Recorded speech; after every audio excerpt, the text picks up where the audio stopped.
ஒரு மனிதனுடைய முதல் தேவை, அடிப்படை தேவை ஆன்ம விழிப்புணர்வு. தன் உடலை பற்றியும் மனதை பற்றியும் உயிரை பற்றியும் வாழ்க்கையை பற்றியும் தெளிந்த தெளிவுக்கு வருதல். அது ஓனர்ஸ் மேனுவல் மாதிரிங்க. ஓனர்ஸ் மேனுவலை படிக்காம கார்ல ஏறி உட்காந்து ஓட்ட ஆரம்பிச்சீங்கன்னா என்ன ஆகும்? பிரேக்குக்கு பதிலாக ஆக்சிலேட்டர் பெடலை பிரஸ் பண்ணீங்கன்னா என்ன ஆகும்? ஓனர்ஸ் மேனுவல் படிக்காம கார்ல ஏறி கார் ஓட்ட ஆரம்பிக்கிற மாதிரி தான் இந்த உடல் மனம் உயிர். இதோட ஓனர்ஸ் மேனுவலை படிக்காம இதை ஓட்ட ஆரம்பிச்சு வாழ்ந்துட்டு இருக்கீங்க. ஆக்சிடென்டலா இன்னும் ஆக்சிடென்ட் ஆகாம இருக்கு. நல்லா புரிஞ்சுக்கோங்க. நான் சொல்லிட்டு இருந்தேன் கணக்கு. அமெரிக்காவில் 347 மில்லியன் பாப்புலேஷன், 1.8 மில்லியன் ஜெயில இருக்காங்க, 0.52%. இந்தியாவில் 1.46 பில்லியன் பாப்புலேஷன்.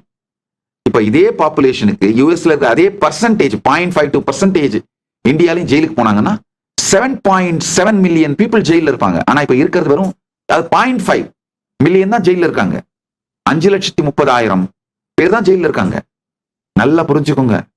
சமூகத்தோட நம்ம Hindu civilization social spiritual capital, இந்த கல்ச்சுரல் கேபிட்டல், இதையெல்லாம் வெகு வேகமா சீரழிச்சிட்டு இருக்கோம். இப்ப அந்த கேபிட்டல்ல தான் வாழ்ந்துட்டு இருக்கிறோம். இப்போதைக்கு நமக்கு எல்லா நல்லதும் இந்த சனாதன இந்து சிவிலைசேஷன் கொடுத்த நல்லது.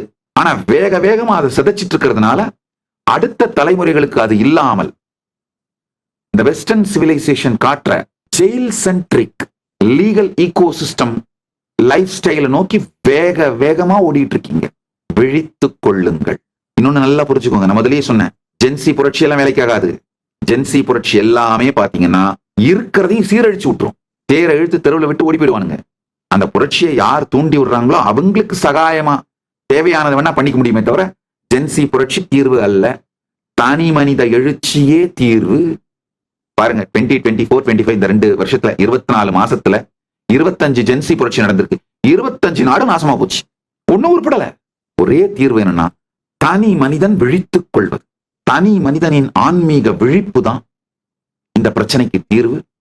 சனாதன இந்து தர்மத்திலைங்க தனி மனித விழிப்படைந்தவர்களால் மட்டும்தான் இன்னமும் சனாதன இந்து தர்மம் உயிரோட இருக்கே தவிர the living stream is still maintained by those individuals who got enlightened. ஞானம் அடைந்த, பரமுக்தி அடைந்த, ஜீவன் முக்தி அடைந்த, ஆன்மீக விழிப்படைந்த தனி மனிதர்கள் தான் இன்னமும் இந்த சனாதன ஹிந்து ஈகோ சிஸ்டத்தை உயிரோட வச்சிருக்காங்களே தவிர, அதனால தனி மனித விழிப்பு தான் இந்த 2026 குறிக்கோளாக இருக்க வேண்டும். 2026 முதல் குறிக்கோள் உங்க எல்லாருக்குமே உங்கள் உடலை பற்றி, உங்கள் மனதை பற்றி, உங்கள் உயிரை பற்றி நீங்கள் வைத்திருக்கும் கருத்துக்கள் சரியானதாகவும் முழுமையானதாகவும் மாற வேண்டும். வேற ஒண்ணுமே தேவையில்லைங்க. உங்களுடைய உடல் மனம் இவைகளை பற்றிய கருத்துக்கள் தெளிவாகுமானால் ஆட்டோமேட்டிக்கா உங்க உணவு உடை வாழ்க்கை பழக்கம் எல்லாமே அலைன் ஆயிடும். இந்த கான்சியஸ் லிவிங்க்கு அலைன் ஆயிடும். என்லைட்டன் லிவிங்க்கு அலைன் ஆயிடும். ஜீவன் முக்த வாழ்க்கைக்கு அலைன் ஆயிடும். அடிப்படையாக செய்ய வேண்டிய இந்த தனி மனித விழிப்புனா என்னன்னு, தனி மனித ஆன்மீக விழிப்பு. முண்டகோபனிஷத்துல ஒரு அருமையான கதை. இந்த கதையை புரிஞ்சுக்கோங்க. 2 பறவைகள் மிக நெருங்கிய நண்பர்கள், ஒரே மரத்துல இருக்கு. அதுல ஒரு பறவை மரத்து மேல உச்சியில இருக்கு, அமைதியா உட்கார்ந்துருக்கு. தங்க ஒளியோடு தக தக தக தக தகன்னு அவ்வளவு இனிமையா அமைதியா உட்கார்ந்துருக்கு. இன்னொரு பறவை கொஞ்சம் சின்ன பறவை கீழே ஒரு கிளைக்கும் இன்னொரு கிளைக்கும் தாவி தாவி ஓடிட்டு இருக்கு. திடீர்னு ஒரு கிளையில தாவி பழத்தை சாப்பிடுது. அது ரொம்ப டேஸ்டா இருக்கு அப்படின்னு இனிமையான பழம்னு நல்லா ருசிச்சுட்டே இன்னொரு கிளைக்கு தாவி இன்னொரு பழத்தை சாப்பிடுது. அது ஆனா கசப்பான பழமா இருக்கு. உடனே துப்பிட்டு வேன்னு கஷ்டப்பட்டு நொந்துட்டு மரத்தையும் வாழ்க்கையையும் சுத்தி இருக்கவங்களையும் எல்லாரையும் திட்டிட்டு,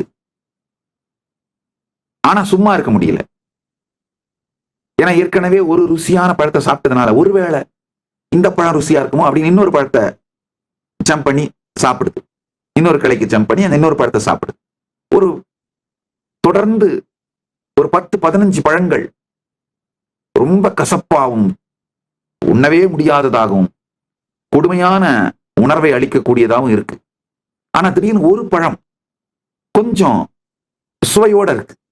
முதல்ல சாப்பிட்ட அளவுக்கு இனிப்பா இல்லைன்னாலும் இந்த கசப்புல இருந்து கொஞ்சம் குறைந்த கசப்போடு கொஞ்சம் இனிப்போடு இருக்கு. உடனே அதுக்கு அதுக்கு இந்த பறவைக்கு உற்சாகம் வந்துருது. ஆஹா, பரவாயில்ல.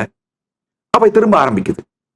திடீர்னு ஒரு பழம் இனிப்பா வருது, ஆனா பல பழங்கள் கசப்பா வருது. இப்படியே சாப்பிட்டுட்டு இருக்கு. ஆழ்ந்து கேளுங்கள். இந்த சின்ன பறவை இங்கேயும் அங்கேயும், இந்த கிளையிலையும் அந்த கிளையிலையும் தாவி, இந்த புளிப்பு பழம், கசப்பு பழம், இனிப்பு பழம் இதெல்லாம் சாப்பிட்டு சாப்பிட்டு ஒரு காலகட்டத்துல ரொம்ப கொடுமையா நிறைய கசப்பு பழங்களாவே இருந்ததுனால, இது என்னடா இது, ஒரே ஒரு இனிப்பு பழம் வந்தா 100 கசப்பு பழம் வருது அப்படின்னு குழம்பி துயருற்று மெதுவா மேல பார்க்குது. தன்னுடைய நண்பனாகிய அந்த பறவை எந்த சலனமும் இல்லாம அமைதியா, இந்த எண்ட்லெஸ் டிஸ்ட்ராக்ஷனை பிளஷர்னு நினைக்காம, பயத்தையே பாதுகாப்புன்னு நினைக்காம அமைதியா உட்கார்ந்து இருக்கிற அந்த பறவையை பார்த்து இந்த சின்ன பறவைக்கு ஏதோ ஒரு ஈர்ப்பு. ஆஹா, என்னடா இந்த பெரிய பறவை இவ்வளவு சாந்தமா இனிமையா இருக்கே, இது என்ன ரகசியம், இது என்ன? இந்த சின்ன பறவைக்கு பெரிய பறவையை நோக்கி தன்னையறியாத ஒரு ஈர்ப்பு. பெரிய பறவையும் சின்ன பறவையை பார்த்து கண்களாலேயே தான் இருக்கின்ற அந்த நிலையினுடைய உயர்வையும் ஆனந்தத்தையும் சின்ன பறவை மேல பொழியுது. நல்லா புரிஞ்சுக்கோங்க. சரியான நேரத்தில் சரியான நபர்களோட கண்ணில் படுறதுதான் வாழ்க்கையிலேயே மிகப்பெரிய நன்மைங்கயா. இந்த சின்ன பறவை பெரிய பறவையோட கண்ணில் படுது, பெரிய பறவை சின்ன பறவையோட கண்ணில் படுது. இதுல ஒரு முக்கியமானது, சில நேரம் இந்த சின்ன பறவை பெரிய பறவையை பார்க்காம இந்த மரங்கள்ல கிளைகள்ல தாவி எதையாவது கொத்தி தின்னுட்டு விளையாடிட்டு இருந்தாலும், பெரிய பறவை தன்னுடைய சக்தியினால், சங்கல்ப சக்தியினாலேயே அது அந்த சின்ன பறவையை பார்க்கறதுனால சின்ன பறவையை தன்னை நோக்கி பார்க்க வைக்கின்றது. நல்லா புரிஞ்சுக்கோங்க. பெரிய பறவை சின்ன பறவையை பார்த்து சின்ன பறவையை தன்னை நோக்கி பார்க்க வைக்கின்றது.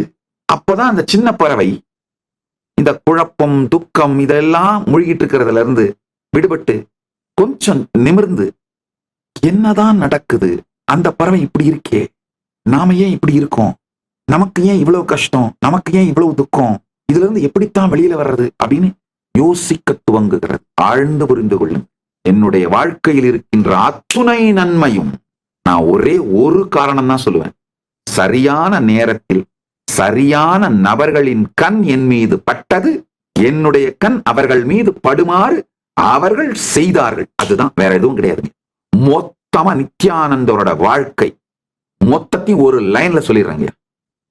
சரியான நபர்கள் சரியான காலகட்டத்தில் அவர்கள் கண் என் மீது விழுந்தது, என் கண் அவர்கள் மீது விழும் வகையிலே அவர்கள் செய்தார்கள். அவ்வளவுதாங்க.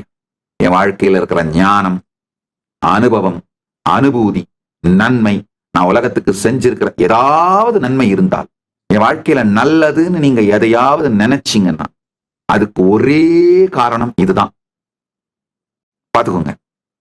சரியான நேரத்துல சரியான நபர்கள் அவர்கள் கண் பார்வை என் மீது விழுந்தது, அதனால் என் பார்வை அவர்கள் மீது விழுமாறு தூண்டினார்கள், செய்தார்கள். அவ்வளவுதாங்க.